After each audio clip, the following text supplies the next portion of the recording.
శాంతితో ముడిపడిన వ్యక్తిత్వం. ఇదే ఆయన నిజమైన ధ్యానం. పౌరుల పట్ల బాధ్యత, దేశం పట్ల శ్రద్ధ, యువత పట్ల నమ్మకం, ఇవన్నీ ఆయన స్ఫూర్తిదాయకమైన జీవన శైలిలో నిండి ఉన్నాయి.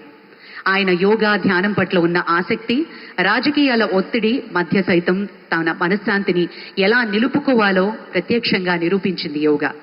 సినిమా మరియు రాజకీయాలు రెంటినీ సమతుల్యం చేయడానికి ఆయన అభ్యసించేదే యోగా. బ్లాక్ బెల్ట్ కలిగిన మార్షల్ ఆర్ట్స్ నిపుణులు ఫిట్నెస్ అంటే శరీర పరిమితి మాత్రమే కాదు, శక్తి, శాంతి, సమతుల్యత వీటన్నిటి కలిపిన రూపం అని నమ్మే honourable deputy chief minister Shri Pawan Kalyan గారి ప్రసంగం. ఉదయే బ్రహ్మస్వరూపం, మధ్యాహ్నేతు మహేశ్వర, సాయంకాలేతు స్వయం విష్ణు, త్రయామూర్తి దివాకర. ముందుగా సూర్య భగవానునికి నమస్సమాంజలు తెలియజేస్తూ, యోగ విద్యను అందించిన ఆదియోగి పరమశివునికి, ఆ మహాయోగ విద్యని మనకి పతంజలి మహర్షి యోగశాస్త్ర రూపంలో అందించారు. వారిరువురి పాదపద్మములకు నమస్కారాలు.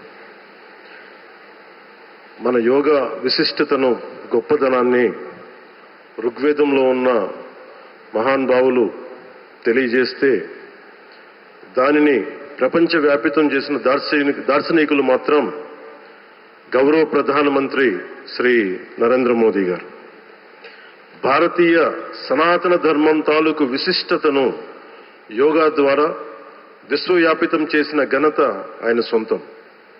యోగా సాధకులు ఎంతటి దృఢచిత్తాన్ని కలిగి ఉంటారు, ఒత్తిడి జయించి సంకల్ప సాధకులుగా ఎలా నిలబడతారన్న దానికి కూడా మన గౌరవ ప్రధాని శ్రీ మోదీజీ గారు నిలువెత్తు ఉదాహరణ. ప్రపంచ యోగా దినోత్సవం యావత్ భారతవానికి, భారతీయులకి దక్కిన గౌరవం. సరిగ్గా ఒక 2014లో అప్పటి ఐక్యరాజ్య సమితిలో గౌరవ ప్రధానమంత్రి మోదీ గారు ప్రవేశపెట్టినప్పుడు దాదాపు 177 దేశాలు ఈ రెజల్యూషన్కి మద్దతు పలికినాయి. ఇంతమంది మద్దతుని కూడగట్టగలిగి ఈ రోజున మనకి 2015 నుంచి యోగా దినోత్సవం ప్రారంభమైంది. ఈ రోజున గౌరవ ప్రధానమంత్రి మోదీజీ గారి పిలుపు మేరకు మనం మొదట విశాఖ 11వ యోగా దినోత్సవ సంబరాలకు వేదిక అయింది. శ్రీ మోదీజీ గారి సమక్షంలో గౌరవ ముఖ్యమంత్రి వర్యులు శ్రీ చంద్రబాబు నాయుడు గారి కృషితో ప్రపంచ రికార్డుకు వేదికగా నిలిచింది.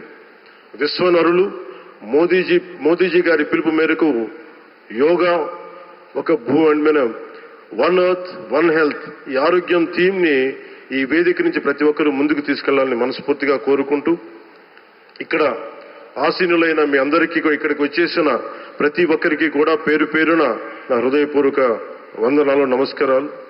అలాగే గౌరవనీయులైన గవర్నర్ గారి శ్రీ అబ్దుల్ నజీర్ జీ గారికి, గౌరవ ముఖ్యమంత్రి శ్రీ నారా చంద్రబాబు నాయుడు గారికి, civil aviation minister Kinjarapu Rammohan Naidu గారికి, అలాగే మనకి AYUSH minister of state independent charge Shri Prataprao Jadhav గారికి, అలాగే వేదిక పైన ఉన్న ప్రతి ఒక్కరికి, గౌరవ కేంద్ర మంత్రివర్యులకి, రాష్ట్ర మంత్రివర్యులకి, ప్రతి ఒక్కరికి పేరు పేరున ధన్యవాదాలు తెలియజేసుకుంటూ సెలవు తీసుకున్నాను. జై భారత్, జై హింద్.